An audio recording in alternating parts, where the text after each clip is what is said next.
दोस्तों आजकल टेक्नोलॉजी दिन प्रतिदिन एडवांस होते जा रही है। जैसे जैसे वक्त बदल रहा है वैसे ही हर एक चीज एडवांस और स्मार्ट होते जा रही है। न जाने आने वाला फ्यूचर कितना एडवांस होगा और साथ ही साथ हमें भी अपडेटेड और इन चीजों को समझता रहना पड़ेगा ताकि हम भी रेस में आगे रहे और हमें कोई हरा ना पाए। आज हमारे इस वीडियो में हम बात करेंगे ऐसे ही कुछ एडवांस टेक्नोलॉजीज की, जैसे कि वेब 3.0, मेटावर्स और डिसेंट्रलाइज। तो आइए दोस्तों इस वीडियो को हम शुरू करते हैं। हेलो दोस्तों, नमस्कार, सत श्री अकाल, आदाब। मैं कुलजीत आप सभी का स्वागत करता हूं मेरे channel take info with Kuljeet में। तो दोस्तों ये वेब 3.0 क्या है, इसको समझने के लिए हम वेब 1.0 से शुरू करते हैं। जैसे कि आज हम सभी इंटरनेट को यूज कर रहे हैं। आज हमारी लाइफ इंटरनेट पे बहुत ज्यादा डिपेंडेंट हो गई है। जैसे work from home, online shopping, education, कोई भी टिकट बुकिंग, आज हर काम इंटरनेट के जरिए ही हो रहा है, फास्ट एंड इजी वे में। आज हम अपनी लाइफ को इंटरनेट के बिना इमेजिन भी नहीं कर सकते। इंटरनेट हमारी लाइफ को बहुत ही आसान बनाती है। जब इंटरनेट 1994 में आम लोगों तक पहुंचा तो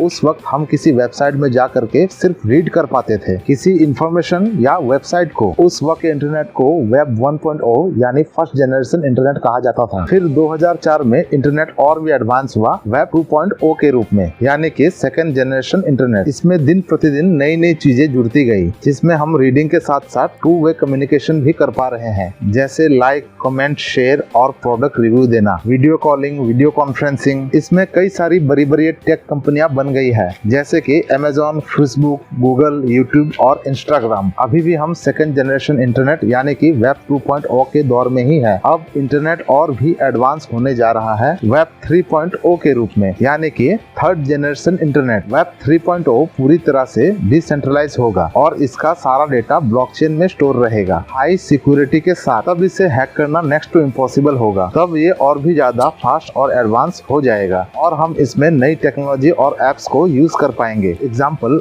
आप अपने फोन स्क्रीन पर देख पा रहे हो मोबाइल फोन से स्मार्टफोन की हिस्ट्री। आज की इस एडवांस टेक्नोलॉजी में किसी को फोन कॉल करना बड़ी ही आम बात हो गई है, पर जब पहली बार हमारे बीच मोबाइल फोन आया तो हम सिर्फ कॉलिंग या कॉल रिसीव कर पाते थे। उस वक्त फोन नेटवर्क 1G हुआ करते थे। फिर आया 2G नेटवर्क, तब फोन डिजिटली वर्क करने लगे। तब उसमें कॉलिंग के साथ साथ मैसेजेस और थोड़ा बहुत इंटरनेट भी यूज कर पाते थे। इसके बाद टेक्नोलॉजी और भी ज्यादा एडवांस हुई 3G नेटवर्क के रूप में, और साथ ही साथ फोन की फीचर्स भी एडवांस हो गए। तब हमारे बीच आया एंड्रॉइड जैसी ऑपरेटिंग सिस्टम। फिर उसमें हम कई सारे ऐप को यूज कर पा रहे थे। व्हाट्सएप, फेसबुक जैसे कई सारे ऐप ने हमारे फोन में जगह बना ली। उसके बाद आया 4G नेटवर्क। इसमें हमारा फोन कंप्यूटर के बराबर हो गया और उसने हमारी लाइफ को और भी ज्यादा आसान बना दिया। आज हम अपने छोटे बड़े काम लगभग फोन से ही कर पा रहे हैं। जैसे आज हम अपने फोन के जरिए 4K वीडियो, DSLR कैमरा के बराबर पिक्चर क्लिक करना, UPI के थ्रू किसी को पेमेंट करना, कोई रिचार्ज करना या कई तरह के बिल पे करना, और कई सारी सोशल मीडिया ऐप को भी यूज करना, और भी ऐसे कई सारे काम आज हम घर बैठे अपने फोन की मदद से कर पाते हैं। और अब हमारे बीच आ रहा है 5G टेक्नोलॉजी। उसमें और भी यूजफुल फीचर्स होंगे, जैसे कि सेल्फ ड्राइविंग कार। इस 5G टेक्नोलॉजी की मदद से हर एक डिवाइस एक दूसरे से कम्युनिकेट कर पाएगी। तब इंटरनेट और भी ज्यादा फास्ट हो जाएगा। आज हम इंटरनेट के जरिए जो भी काम करते हैं वो सारे सर्वर में स्टोर रहते हैं और वो फाइबर ऑप्टिक केबल से कनेक्टेड रहते हैं। फाइबर ऑप्टिक केबल के जरिए डेटा लाइट के स्पीड में ट्रेवल करके सर्वर के थ्रू हम तक पहुंचता है। ये केबल पूरी दुनिया में जाल की तरह फैली हुई है और ये सर्वर कुछ इस तरह का दिखता है, जिसमें हमारा सारा डेटा स्टोर रहता है, जैसे Google photo, cloud storage, Google drive, हमारे contact number, YouTube videos, Facebook और हम जो भी सोशल मीडिया यूज करते हैं, उन सभी कंपनियों का अपना निजी सर्वर होता है। वे अपने सर्वर के मालिक होते हैं और इसी तरह से हमारा सारा डेटा उनके कंट्रोल में रहता है। दोस्तों आज के युग में अगर कोई कीमती चीज है तो वो डेटा है। अगर ये सारा डेटा किसी गलत हाथों में पड़ जाए तो इनका मिसयूज भी हो सकता है। अगर इंटरनेट वेब 3.0 के जरिए डिसेंट्रलाइज हो जाए तो ये हजारों या लाखों कंप्यूटर में ब्लॉकचेन की मदद से स्टोर रहेगा, किसी एक सर्वर पर नहीं। इस पे किसी का भी कंट्रोल नहीं रहेगा सिवाय आपके डेटा के मालिक आप खुद होंगे। और ये डिसेंट्रलाइज होने के कारण इसको हैक करना नेक्स्ट टू इम्पॉसिबल बन जाता है। जैसे अब कुछ ही दिन पहले की बात है, किसी हैकर ने नेटफ्लिक्स की एक पॉपुलर सीरीज के एक एपिसोड को हैक करके इंटरनेट पे अपलोड कर दिया। सोचिए इससे नेटफ्लिक्स को कितना बड़ा लॉस हुआ होगा। अगर यही डिसेंट्रलाइज वे में होता तो घंटे के एपिसोड को हजारों टुकड़ों में डिवाइड करके हजारों कंप्यूटर में स्टोर किया जाता ब्लॉकचेन के रूप में। तब इसे हैक करना इम्पॉसिबल होता, चाहे वो हैकर कितनी भी कोशिश क्यों ना कर ले, पर वो हैक नहीं कर पाता। वैसे ही एक डिसेंट्रलाइज ऐप बनाया गया है जिसका नाम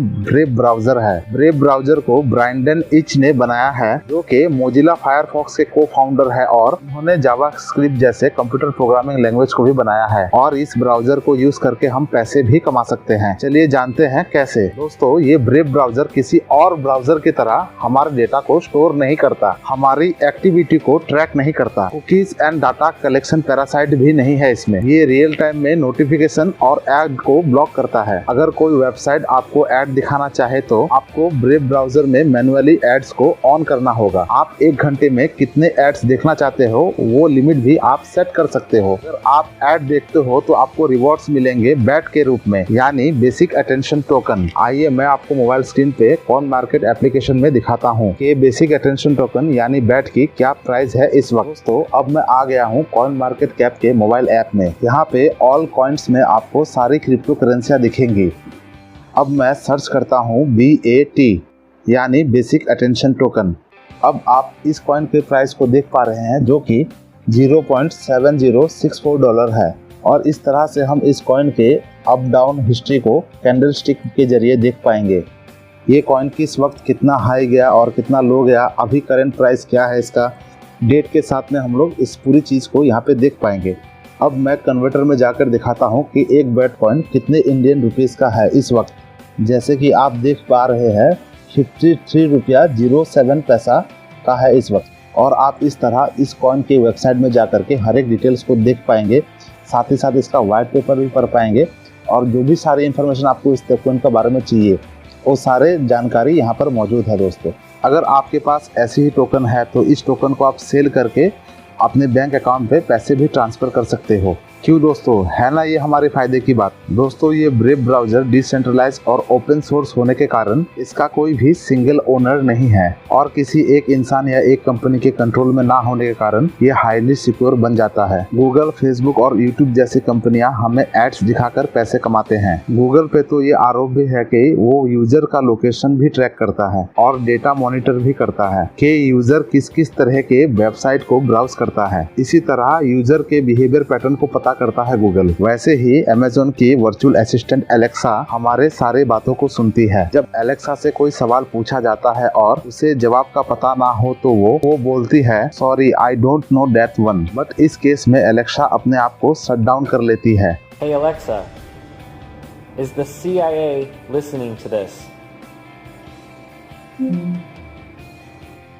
अभी कुछ ही दिन पहले की बात है, 2021 अमेरिका में एक 10 साल की छोटी बच्ची ने एलेक्सा को एक इंडोर चैलेंज देने को कहा तो एलेक्सा ने उस छोटी सी बच्ची को पैनी चैलेंज दे दिया। इस चैलेंज में इस तरह का टास्क था कि फोन चार्जर लेकर उसे सॉकेट में डाल के पावर ऑन करके एक पैनी यानी कि एक कॉइन को लेकर सॉकेट और चार्जर के बीच में डालना था और उसके पेरेंट्स ने एलेक्सा के सारी बातों को सुनकर उस बच्ची को रोका और अमेज़न को कंप्लेन भी की। अब सोचिए दोस्तों, अगर वो बच्ची उस टास्क को कर लेती तो उसे कितना बड़ा शॉक लगता। इससे उसकी जान तक भी जा सकती थी और शॉर्ट सर्किट होने की वजह से उस घर में आग भी लग सकती थी। दोस्तों, इस तरह की टेक्नोलॉजी वक्त के साथ साथ एडवांस और अपग्रेड भी हो रही है। वैसे ही आज के एलेक्सा जैसे वर्चुअल असिस्टेंट हो या आर्टिफिशियल इंटेलिजेंट हो, उनको हम रीप्रोग्राम, रिब्यूट और शटडाउन भी कर सकते हैं। इसी तरह हमारे बीच एक नई टेक्नोलॉजी आ गई है मेटावर्स के रूप में। ये 2 शब्दों से मिलकर बनता है, मेटा और वर्स। जैसे हमारा यूनिवर्स है वैसे ही मेटावर्स एक डिजिटल वर्ल्ड बनने वाला है। आने वाले समय में फेसबुक के CEO और फाउंडर मार्क जुकरबर्ग ने अनाउंस कर दिया है कि आने वाले समय में फेसबुक और व्हाट्सएप भी पूरी तरह से मेटावर्स के प्लेटफॉर्म बन जाएंगे, जिसमें आप डिजिटल VR हेडसेट्स को पहनकर मेटावर्स के वर्ल्ड में जा पाएंगे।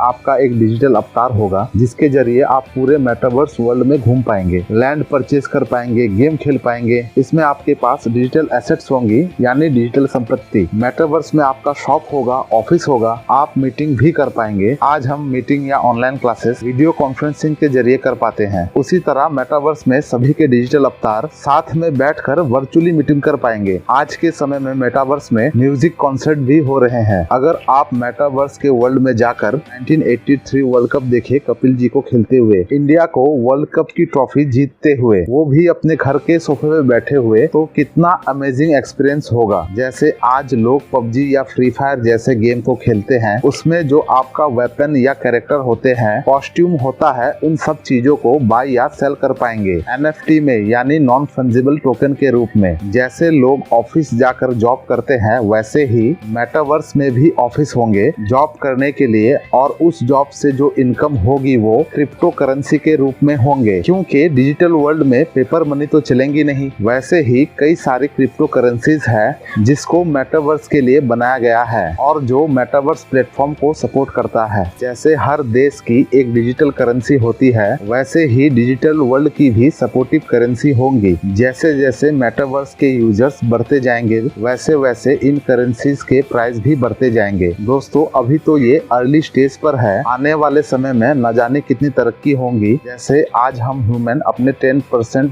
ब्रेन को यूज करते हुए गुफा मानव से टेक्नोलॉजी की मदद से चांद तक पहुंच गए। आज हम कितने आधुनिक हो गए हैं। आज पूरी दुनिया एक दूसरे से कनेक्टेड है। इस पूरी दुनिया में ह्यूमन ब्रेन जैसा और कोई नहीं है। क्या पता हम अपने दिमाग को फ्यूचर में 10% से भी ज्यादा यूज कर पाए तो। पहले की ऋषि मुनि अपने ब्रेन को योग साधना के जरिए यानी मैक्सिमम कैपेसिटी में यूज कर पाते थे। अगर वैसे ही लोग आज होंगे तो भी हिमालय के गुफा में ही होंगे साधना करते हुए। हमारे ब्रेन के न्यूरॉन इलेक्ट्रिक सिग्नल के जरिए कम्युनिकेट करते हैं एक दूसरे से। यही दिमाग है जो हमें सपने दिखाता है, जो हमें रियल जैसा लगता है। इन लोगों को तो साइंस पे इतना भरोसा है कि वो अपने मरने के बाद अपने बॉडी को क्रायोजेनिक चेंबर में प्रिजर्व करके रखवाते हैं बहुत ही लो टेम्परेचर में, ताकि आने वाले भविष्य में टेक्नोलॉजी की मदद से क्रायोजेनिक चेंबर से उनको निकाल कर पुनर्जीवित किया जा सके। अगर ऐसा हो गया तो हम इंसान मृत्यु पे विजय प्राप्त कर लेंगे। आज हमारे बीच कई सारे साइंटिस्ट और बुद्धिजीवी नहीं रहे, जैसे डॉक्टर एल्बर्ट आइंस्टाइन, एक महान साइंटिस्ट। उन्होंने हमें कई सारी थ्योरीज दी, जैसे क्वांटम थ्योरी, स्पेस, टाइम,